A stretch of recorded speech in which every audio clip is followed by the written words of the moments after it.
So, good evening, everyone. This is John Rollins, and of course, today is Wednesday.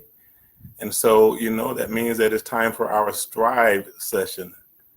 Strategies to remain informed, strategies to remain victorious, strategies to remain empowered.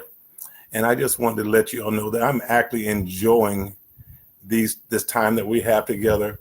It's actually forcing me to think, look at some different topics. I know we had asked if you had some ideas to share what it was that was of interest to you, and we would do some research.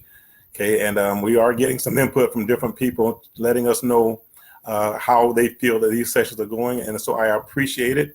As always, I want to thank those of you who are sharing the message. I want to thank those of you who are tuning in on Thursdays for Pastor Mingo, and I want to thank those of you who are giving your comments. It's good to know that we're not out here by ourselves, that we're actually trying to give you something that will be of some value for you. And again, this is an assignment that we have. Our pastors, one day we were talking and we are trying to figure out what can we do that may be of some value to the body of Christ. And we came up with this idea, the Strive sessions, strategies to remain informed, victorious, and empowered. And so today we'll go, and we just want to spend a few minutes with you. It's not our intent to be there long, okay? But today our topic is a big enough why. A big enough why. I was actually first introduced to this idea of having a big why years ago when I joined this company, and it was actually a social marketing, economic marketing program. We call it multi-level. You can call it what you want to, okay? But it was a program where people were deciding to make sacrifices in order to position themselves, position their families for a better future. And one day there was a person who came up and they asked to say, well, how big is your why? And I took from that there are many reasons that we do things, but unless we have the right reason for doing what it is that we're being asked or being tasked with doing, we're probably going to lose heart. We'll probably give up. One of my mentors is Pastor Buck, and he talks about many times that if you get on the right path, according to what's written in the scriptures, according to the principles of the scriptures, if you continue to do what you're supposed to do, quitting is not an option. Quitting is not the idea of quitting isn't even a consideration. He says, don't be weary in doing what is right, because it says in due season, you're going to reap if you don't quit, if you don't faint. And so, but those people who don't have a big enough why, then they quit, they give up. And so our topic today is, how big is your why? Why is it that you do what you do? And I thought, for those of you who have children, how many of you remember when the favorite question that the children used to ask you was, why? You give them say, I need you to go and do this. And they, why? Because, and you try to explain it to them, and they'll next follow-up question is, but why? Why is the sky blue? Why is grass green? Why do cows eat grass? Why do horses run? And they just, why? And it was difficult many times to answer that question because it forces you to give thought to the situation, okay? And so, and for the record, because I said so is not a good answer. The child asks you why? Because I said so. That's many times that's the answer that we give when we want to stop the conversation.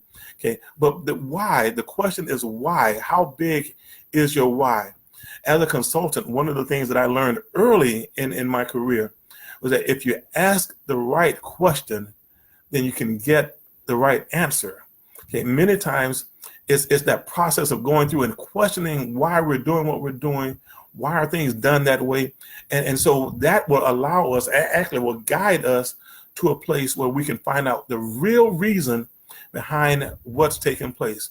In fact, one of the things that I learned was when we're looking at trying to do a root cause analysis, they say you should ask at least 7 whys. Okay, because many times people will give you an answer based on something that they've heard. Well, I'm doing it because somebody said I should do it. Or they'll give you an answer because that's what they read. Well, I saw it in the magazine or I saw it online, and that's why I'm doing it. Okay. But if you actually continue to question, you'll start getting down to the root of what the real situation is, a root cause analysis. So our topic is a big enough why. And I was thinking that we can have whys in different categories. Some of you are working to protect your home. That's your why. Because I assure you that there are probably many days where you don't want to get up out of that comfortable bed and go to work, but you have a big enough why. You don't want to lose your home. You want to protect or provide for your family. So that may be the reason that you do. Why do you live in the neighborhood that you live? Because that's where it's convenient, it's close to work, you can get next to families. There's a reason behind what we're doing. Why do you have the job that you have? There's a reason why. Okay, you may have a different a why for your hobby. I love fishing. I know that's a well-kept secret. Not. I love fishing. Why? Why do I love fishing? Because it's relaxing. I love the challenge of going out and trying to find out where the fish are biting. I love catching fish and bringing them home and cooking them or giving them away. But that's my why. So you may have a why for your hobby. You may have a why for your dream. Why do you dream of bettering yourself, bettering your position, giving you a greater outcome for life? For your relationships, why are you faithful to your spouse? Why do you treat your children the way that you do? There could be multiple reasons why we do certain things. Okay, but it has to be a big enough why. Because I can tell you that you say that you love living in the house, okay, but if that payment becomes too much, the why just was outweighed by another situation. If you love that job and then things start to change on the job, the relationships start to change, the assignments become more tedious, the pressure becomes more demanding, that why may be outweighed by something else. So in order for us to stick to what we are doing, there has to be a big enough why. Several people, they say that they're committed to their relationships until the trust is broken. Okay, once that trust is broken, their why changes. Okay, but for the people who have a big enough why, regardless of what's going on outside, regardless of what's going on around with everyone else, your commitment to what it is that's important to you, the things that make sense to you, the things that keep you moving, your why will be enough to keep you moving forward. Okay, and I remember hearing someone say it, or at least I think I did. They say, when the why is big enough, we seem to find answers to the what and the how. Okay. If you have a big enough why, you will make things work. Let's go back to that relationship. If you have a big enough why, okay, you will find out what it takes to make sure that you do what you're supposed to do to preserve that relationship. And you will try to make sure that you're providing the other person with enough reasons to want to be with you, because your why is big enough. Divorce is not an option. So my why is big enough. So that means I'm going to do what I need to do to try to make sure that I'm protecting the people who are in my life. Because my why, if the why is big enough, then the what and the how tends to work out. So obviously the converse of that is true too. If the why is not big enough, it doesn't matter what or how the expectations are. You're not going to do it because it's not big enough. It doesn't mean anything to you. Okay, we're talking about your values. Okay, once you understand what's important, those things that are, and I call values kind of like an inner compass. I heard someone say that guide us into the life that we live. Okay, when our why is big enough, we do everything we can to protect those values, those things that are important to us. If family is important to me, I'm going to do everything I can to protect my family because my why is big enough.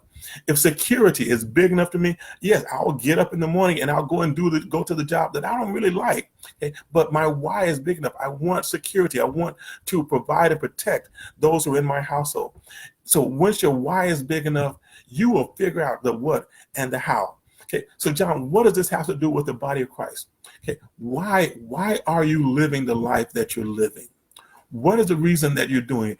And if your only reason for living the life as a believer, as a member of the body of Christ, as a Christian, if the only reason that you're doing it is to avoid going to hell, that's not a big enough why. I mean, that's a huge why. Okay, but there has to be more into it that will give you a reason to endure some of the stuff that's going to come to you in your life. You know, the Bible promises us that we're going to face persecution. If Christ told us that we're going to have tribulations, he said, you can be assured that tough times are going to come. And so you have to have a really big why. And avoiding hell is big, but I believe that for most of us, there has to be something bigger And that for me, that why is my love for God, my love for who he is and what he did so that I can have access to him. Okay. Some people ask me, say, John, why do you do what you do with regards to our programs? Okay. And it's simple. Okay. I have a really big why. This is a story that I've shared with a few people. Okay. I want to share it with you because we're talking about a big enough why. Because of what has happened in my past, it will get me up and put me in front of those young people to try to deposit something into their lives. So there were two situations from my past that drive what I do today. One of them was back when I was a member of it at a different church, and we had a young man who was one of the members. His mom was a member of the congregation. He had a brother, okay, and this young man was kind of looked over. He was kind of quiet, kind of laid back. He didn't bring a lot of attention to himself, and I don't think we gave him, and I'll say me, I don't think I gave him the attention that he needed. Okay, and one day, this young man, after being neglected, being abused, or maybe not abused, but abandoned by those people who could have made a difference in his life, he actually went and he took someone else's life. Okay, and he ended up destroying his life, that family, as well as the life of the person whose life he took. Okay, and I made a vow to myself, and I made a vow to the Lord that I will give everything that I have to make sure that I don't miss another young person. If someone is in my path and I have an opportunity to pour into their life, I'm going to do it. If it means I have to get off of work and go and start work with those young people, that's what I'm going to do. If it means that I mislead, if I get an opportunity to make sure that we don't lose another young person, I'm committed to it. That's my why. Okay, and then I had another situation where there was a person who was in our youth ministry at one time, and she left. And I don't know why they left. I don't know why the family left. Okay, but that young lady ended up killing herself. She ended up committing suicide. Okay, and once again, I just believe that had I had an opportunity to have been a part of that young lady's life at the time that she was going through, I believe that I could have helped her to look at for a different outcome. Okay, you say, John, why do you say that? Because I believe that that's a gift that's been given to me. My why is to make sure that we do something to not lose other people when we don't have to. Okay, so what is your why? Why do you do what you do? Is your why big enough? Because once again, if your why is big enough, the what and the how seem to work out. If your why is not big enough, you'll find any excuse that will prevent you from doing what it is that you're supposed to be doing. How big is your why? Is your why a big enough why? All right. Well, guys, this is John. And again, this is our Strive session. We do these on Wednesdays. We do them at 7 o'clock. We do it for a few minutes. Our intent is not to be with you long. Okay, but we're just trying to provide something for you, those of us who are members of the body of Christ, that we can encourage you, that we can uplift you, maybe inspire you, maybe get you to question some of the things that you're doing with your life so that you can be better equipped to be an effective member of society. Okay, so we end the way that we always end. Remember, you are important. Hey, this is John, the Strive Sessions, guys. You all be blessed.